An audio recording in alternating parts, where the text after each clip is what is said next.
Күйеуіміз екеуміз үйленгеннен кейін оның ауылындағы үйіне көштік. Ауыл тыныш, табиғаты тамаша. Бірақ бұл тыныштықтың астында бір салқындық бар еді.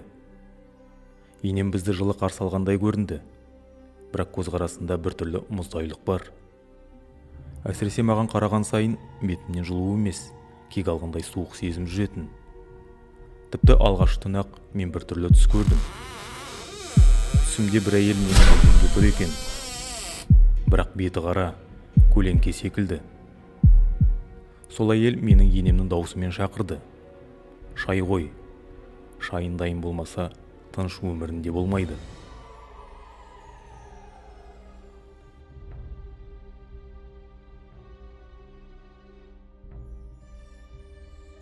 Таңертең енем маған үйдің ережелерін айтты. Бұл үйде алдымен үлкен адам шай ішеді. Дастарханды алдымен өзін жаппа. Бөлмені мен айтқан уақытта ғана жу. Ал кешкісін айнаға қарама. Соңғы сөзі жүрегімді шымырлатты. Айнаға неге қарауға болмайды деп сұрадым. Енем жай ғана қарама дедім ғой. Болды деді де ас үйге кетіп қалды. Сол күні кешке бөлмедегі айнаның алдында отырдым. Өзімді біртүрлі ауыр сезіндім. Бойым сал болып бара жатқандай. Бір кезде айнада енемнің емес, басқа бір әйелдің көлеңкесі көрінді. Тура артында тұр екен. Бұрылғаным сол еді, ешкім жоқ. Бірақ айнаның бетінде қызылмен жазылған жазу ғана қалды. Ол сені бақылап тұр.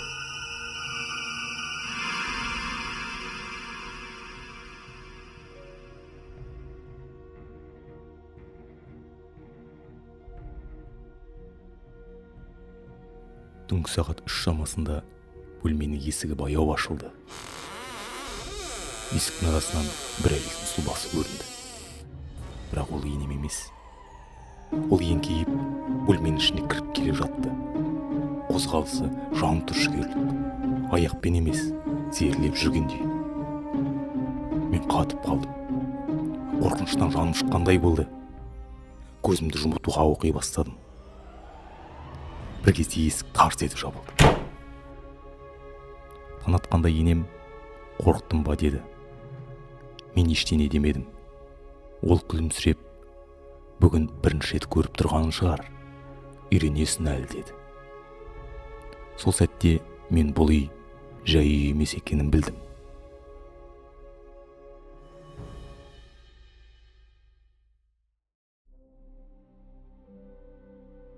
Бәрін күйеуіме айтқым келді.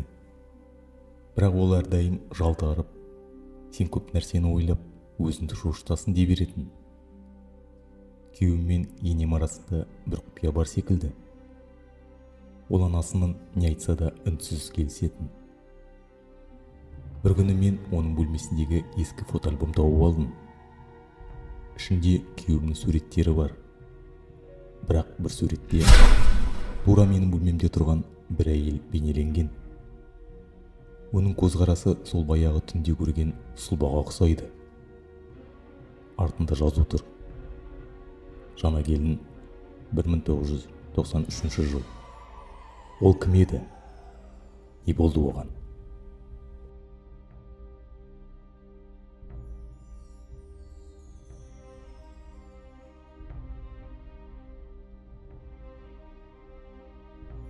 Үйде бір бөлме үнемі жабық тұратын. Енем, ол бос бөлме, жүк салынған, кіруге болмайды дейтін. Бір күні енем сыртқа кеткенде, мен ол бөлменің кілтін таптым. Ашып кірсем, іші қараңғы, терезелері қапталған. Бірақ қабырғада бір келіншектің суреттері, ескі киімдері ілулі тұр. Бір суретте оның көзі ойылып кеткен. Төсектің үстінде қызыл орамал жатты. Оны ұстаған сол еді, арт жағымнан енемнің даусы шықты. Босқа тиісің. Ол оралса, өзің кетесің. Бұрылып қарасам, енем еш жерде жоқ.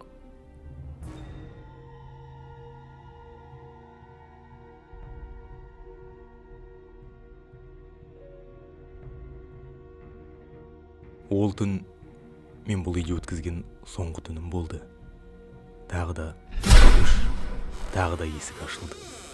Бірақ бұл жолы сұлба бөлмеге толық кіріп келді. Жақындап келді.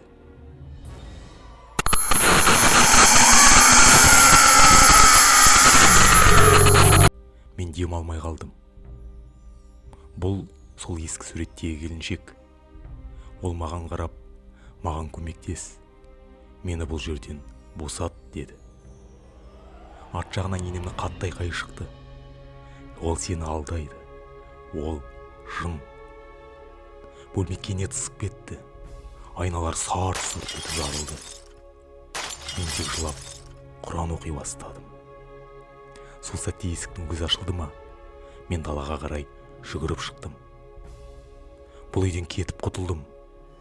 Бірақ артқа қарауға батылым жетпеді.